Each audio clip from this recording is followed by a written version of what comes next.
Hello everyone, welcome back to another video. Today we are going to be doing a bookshelf audit. So in December I did get this cube bookshelf here. I filmed a whole video about it. You can definitely go watch it if you want to see the whole process. And so far it's been serving me well. I am still getting used to like the downgraded space. It's definitely a change from like the big long shelves where I could like line all my books up, and now I have to like squeeze them into cubes. But I do have a great TV up here, which has been very lovely. But recently I was thinking that I wanted to go through my shelves again. I have just been kind of wanting to get rid of books that I either haven't read for a very long time and don't see myself reading here in the next like 6 months. And I also want to try and get rid of some books that I don't see myself rereading, maybe ones I didn't really enjoy. I basically just want to go through my shelves, count all the books that I own, have like a concrete number, and then figure out the percentage of ones that I have read versus I haven't read to see how well I'm doing with my physical TBR versus ones that I've read before. If you don't know, I will be moving out of my childhood home here sometime in the future. I don't really have a timeline, but I've been saving up with my boyfriend to get our own place here soon. And I just don't want to bring books that I either have been sitting on for a long time and don't see myself reading in the year or so after we get our place. And I also don't want to bring books that are just taking up space that I didn't really love. I want to create a space in my new house where I can show off the books that I have read, that I've loved before, or ones that I'm like super duper excited to read. So just because I get rid of a book today doesn't mean that I don't want to read it anymore. There are plenty that like I am genuinely excited for, but I just don't see myself getting to them here in the near future, and I can always just get them from the library or just buy a new copy. I just don't really see the need to like have a physical copy of a book that I'm either A, not going to pick up in the next couple months, or B, might never really read. So we are going to be doing a bit of spring cleaning. This is going to be a tedious process, but I want this to be a cozy time, so please get a beverage or a snack and just make yourself cozy, and we will go on this journey together.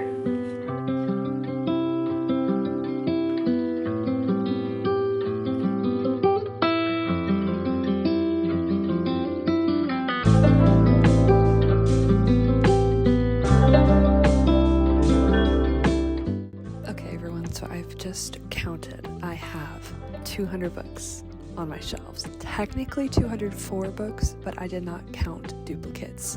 So I have a couple like extra copies of Strange the Dreamer, I have like an art copy and a finished copy of a book.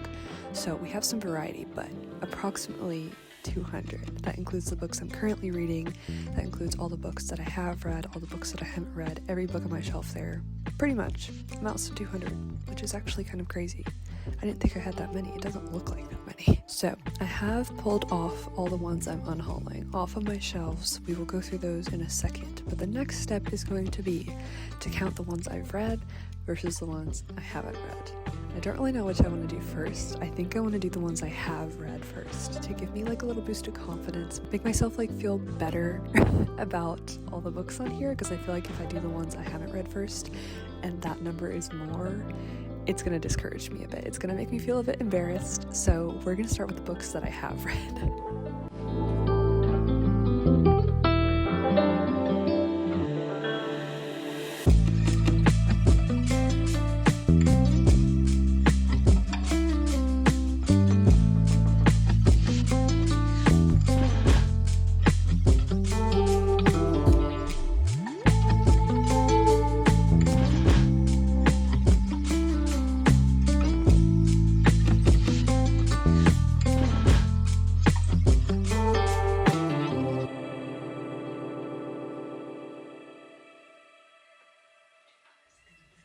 Okay, I won't lie to you guys. I just tried to count all the books that I own and all the books that I don't own, and I had to redo it multiple times because I got so freaking confused.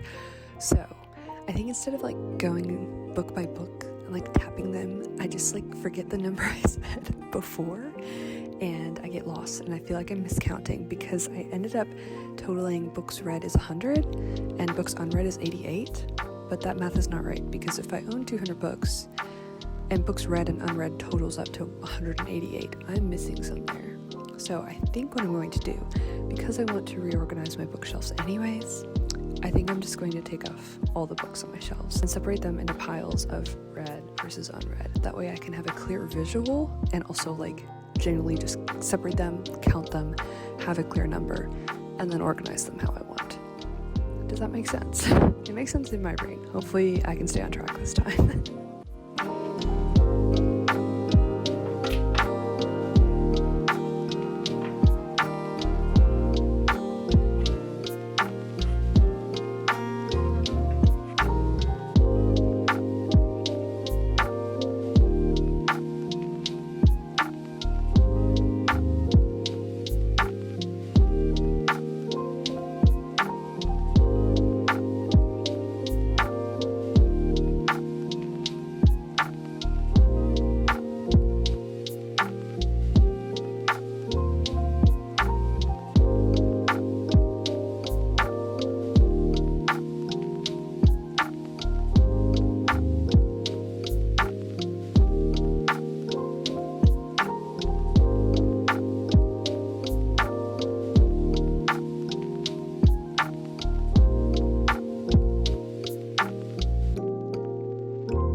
Everyone, so I have books I haven't read piled to my left here and books I have read piled to my right here.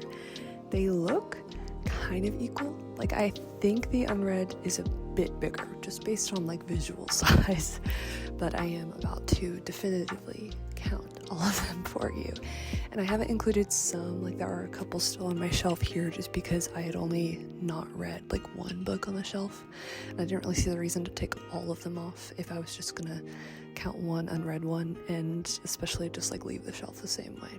Like it's just like authors grouped together, so I'm not really gonna change much on that shelf. Bear with me, wish me luck, and hopefully I don't get confused. This is why I don't do math very often. This is why I'm an English major, because I can't count.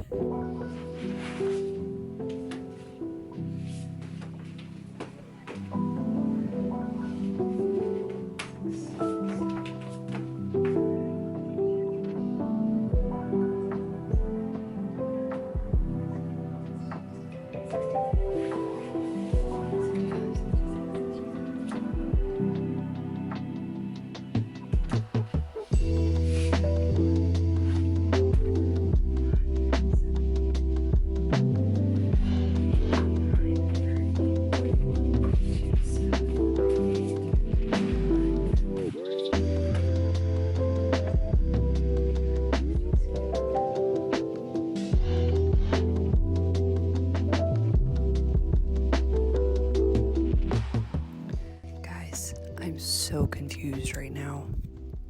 Genuinely, I don't know what's wrong with me that I can't count. This is really embarrassing. I counted 116 books read. Pretty good. I counted 87 books unread, which tracks because my physical TBR list on Goodreads is about in that range. That seems a bit high, but I think I did include some in this count that I don't have marked on Goodreads, so that seems to be accurate from what I remember. And I'm currently reading 4. That totals to 207. So somehow I have 7 more than my count of 200 books and 3 more than my count of 204 books, including all my duplicate copies. So I'm really lost. I'm so confused, and I don't know where I went wrong, but I'm just gonna run with it. I'm just gonna run with the total of books read versus unread and have that be the total, the new total. Forget 200 books, I have 207 now. So now I'm going to calculate the percentage of how many books I've read versus I haven't read, and how I'm doing percentage-wise with this bookshelf audit. Someone please teach me how to do math, because how did I mess the percentage up again? Again, this is why I'm an English major. We can't do anything but read. So I have read 57% of the books that I own, which is over halfway. I'm very, very proud of that. I am super happy with that number.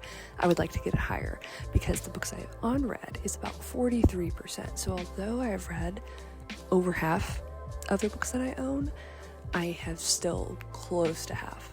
Like it's kind of split down the middle. Like it is technically higher, but that 43% is really close to halfway. I definitely need to work on my physical TBR, but this is why I did this, so I can truly see the amount I've read versus the amount that I haven't read, because I feel like I've just been looking at my shelves and every day I'm just like, oh, I just kind of panic a bit. But now we've come to the fun part, which means I get to reorganize my bookshelf, and I'm very excited. I don't really have any plans. I don't really have any ideas. I kind of just want this to be a cozy little rearranging segment, and I just want to update my shelves and make them reflect my current favorites and just a different way of displaying them than I had. I kind of got bored of it last time, so let's get into it.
Alright everyone, I hope you enjoyed that cozy little reorganization. I actually had so much fun. It was very therapeutic, and I love how these look now. Like, obviously, I don't think I'll ever have a perfect bookshelf. I'm always wanting to rearrange it, and I really just prefer the look of like a tall, like long shelved bookshelf for whatever reason, and hopefully one day I can have that in my new home.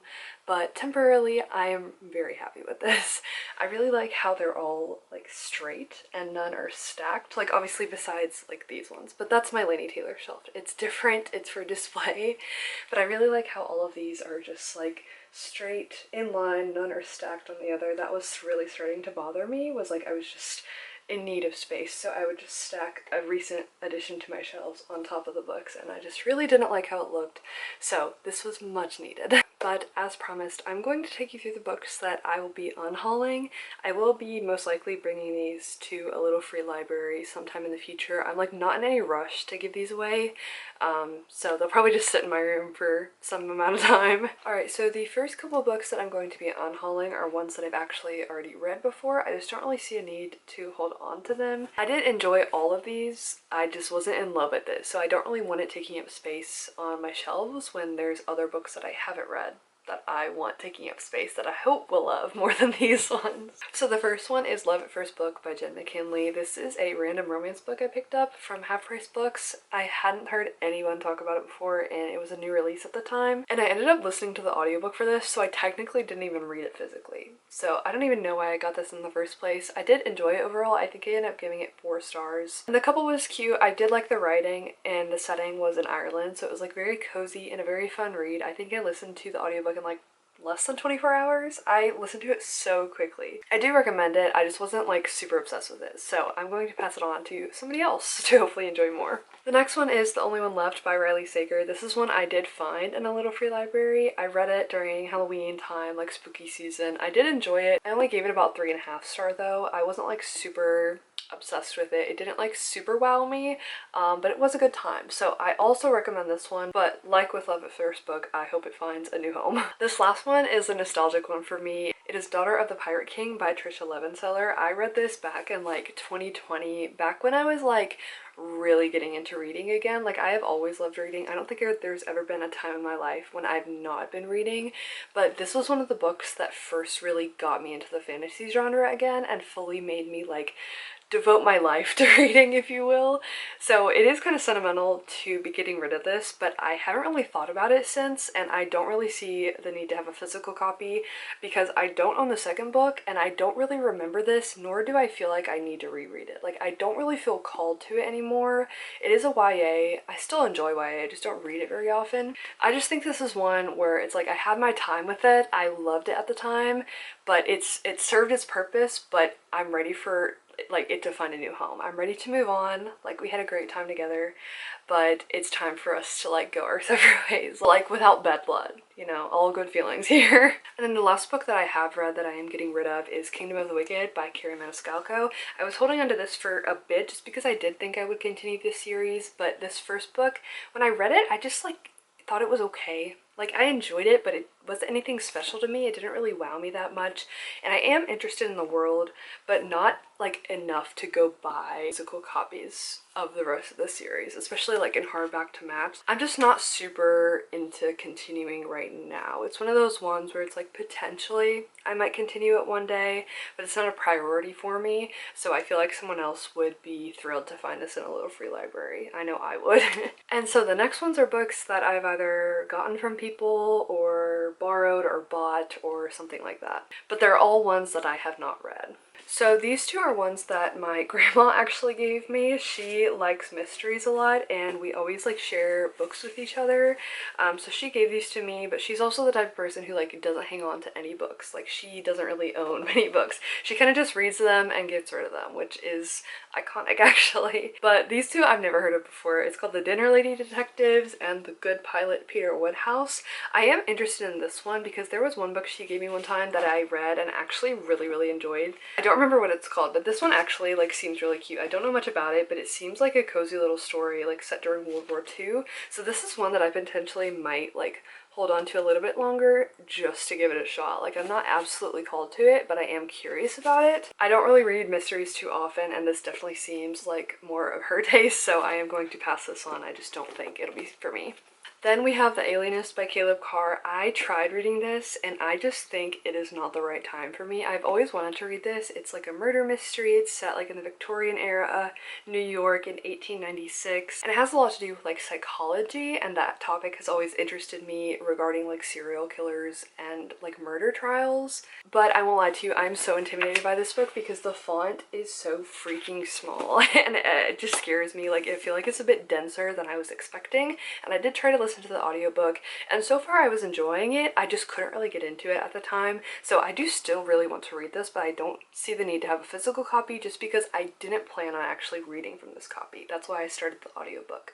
So I am going to pass this on. I hope someone else will find it and love it, but this is still like on my radar. Like don't think that I'm not gonna want to read this anymore. I really do. I just don't think it's the right time for me to have a copy.